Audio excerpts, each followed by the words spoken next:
48 hours. That's all the time Eala had. 48 hours between lifting a trophy in Washington and walking onto a different court in a different country to face the one player who had humiliated her earlier this year. No rest.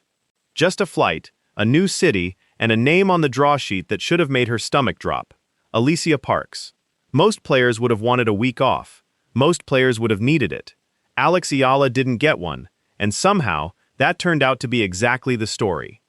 Here's the question we're answering today.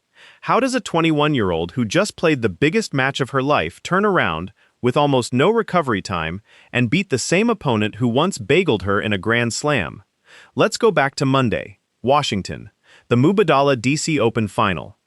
Rain had already pushed the match a full day, so by the time Eala walked out to face world number 3 Jessica Pegula, the tension had been building for over 24 hours longer than it should have. Pegula took the first set, 6-4. On paper, that's the moment a young player starts to feel the occasion get bigger than she is. That's the moment nerves creep in, footwork gets tight, shots start landing a foot shorter than they should. Eala did the opposite. She won the second set.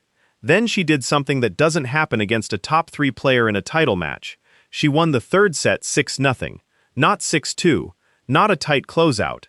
6 games in a row to close out the biggest win of her career against the best player she'd faced all week. 9 straight games from a losing position, and along the way to that final, she had already beaten 6th seed Naomi Osaka and 2nd seed Elina Svitolina. 3 elite-seeded opponents. 1 tournament. 0 titles before this week. She became the first Filipina in history to win a WTA 500 event. So that's the win everyone saw. That's the headline. That's the moment her name trended everywhere.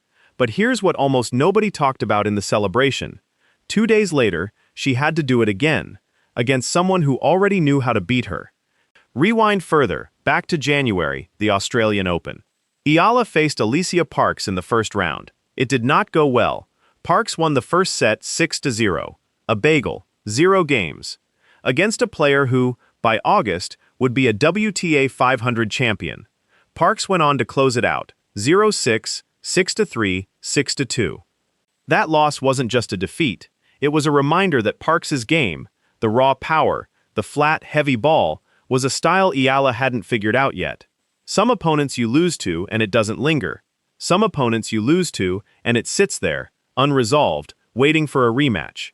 Then the draw at the National Bank Open in Toronto put them right back in front of each other. Second round. 48 hours after Eala's biggest win, and the one player with a winning record against her was standing on the other side of the net again.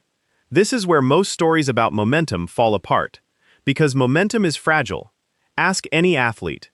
The body doesn't know it just won a title. The legs don't care about a trophy. What the body knows is that it played a 3-set final against a top 3 player less than 2 days ago, then got on a plane, changed time zones, changed cities, and had to be ready to compete again almost immediately.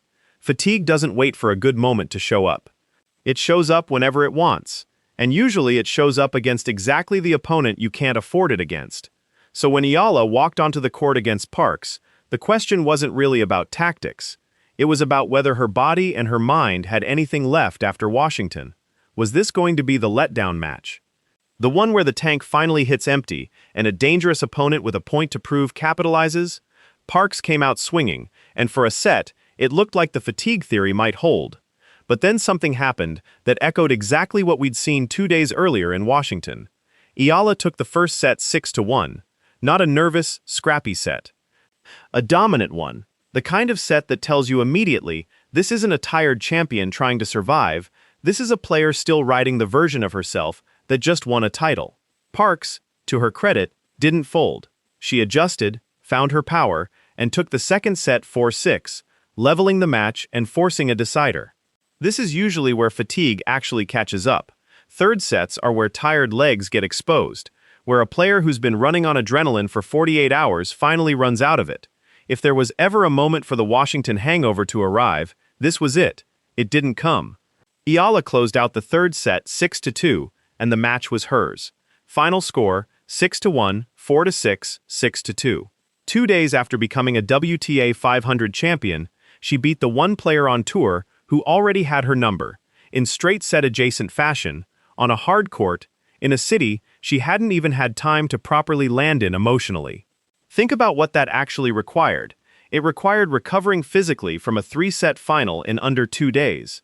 It required recovering mentally from the emotional high of a first title, without letting that high turn into complacency. And it required something even harder, solving a puzzle that had beaten her just months earlier, on the same surface, against the same power-based game style. Parks hits big. Parks had already shown she could take Eala apart with pace. And this time, Eala didn't get overwhelmed by it. She absorbed it, redirected it, and won the exchanges that mattered. That's not just a good result. That's a data point about who Eala is becoming as a competitor. Because here's the actual pattern forming, if you zoom out. Miami, earlier this year, was the breakout, the moment the tennis world first noticed her. Wimbledon was the moment she proved she could compete with the elite on the sport's biggest stage. Washington was the moment she proved she could close out a title against a legitimate world number 3.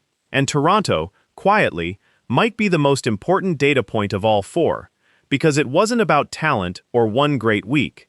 It was about whether she could do it again immediately, with her body exhausted, and a player who'd already beaten her once, standing across the net. Winning once can be talent.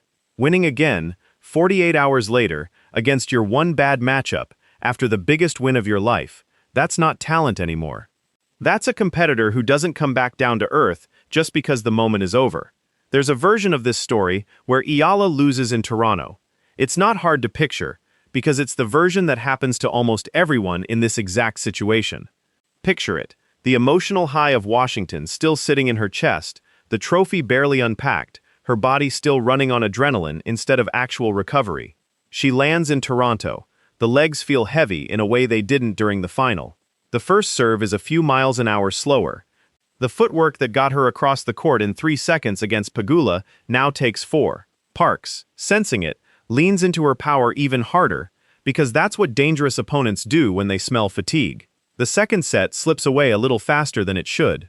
The third set turns into a grind that Eala's tired legs simply can't win. Parks closes it out, and just like that, the story writes itself. Emotional letdown, physical hangover, a totally understandable and almost expected outcome after the biggest week of her career. Nobody would have blamed her for that outcome. Not her coaches, not her fans, not even her harshest critics. It's the far more common result in tennis when a player has to turn around in 48 hours after the physical and emotional peak of a title run. Ask any player on tour, ask any coach who's managed a schedule like this, and they'll tell you the same thing. Letdown matches after a breakthrough are not the exception, they're closer to the rule. The body doesn't know the significance of a trophy. It just knows it competed for 3 sets against a top 3 player less than 2 days ago, and it wants rest that it isn't getting. But that's not what happened. And the fact that it's not what happened is exactly why this result matters more than people are giving it credit for right now. Because a win like Washington gets remembered. It gets the highlight reels, the headlines, the history-making label.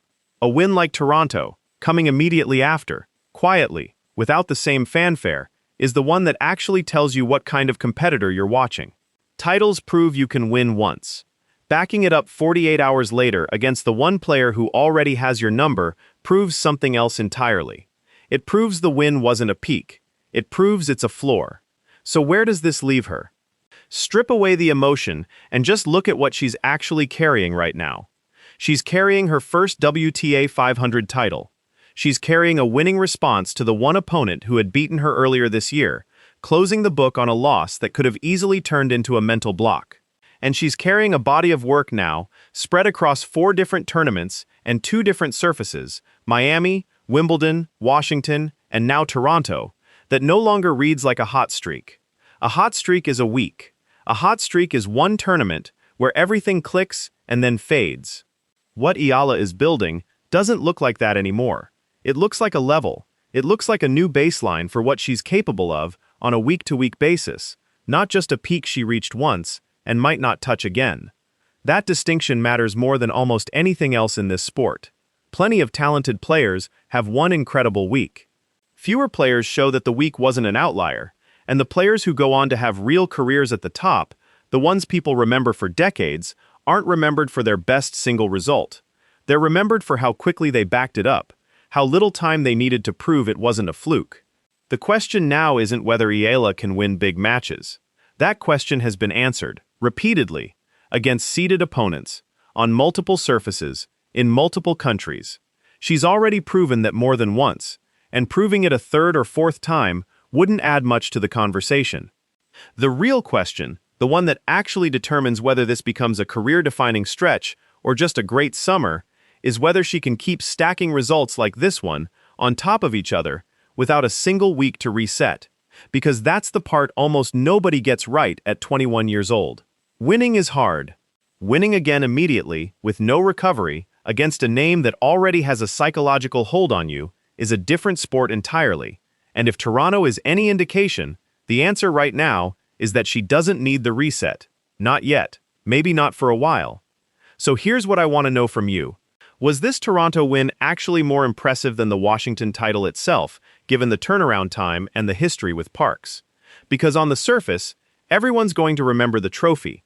Trophies get the headlines. Trophies get the highlight reels and the record books. But trophies don't tell you what happens when there's no time to celebrate them.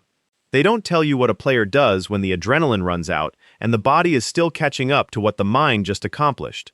Toronto tells you that.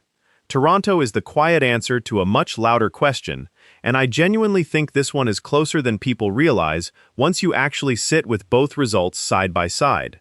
Drop your take in the comments. Tell me which win you'd rank higher and why, because I want to see if the tennis fans watching this feel the same way I do, or if I'm the only one who thinks the second win might actually be the more meaningful one.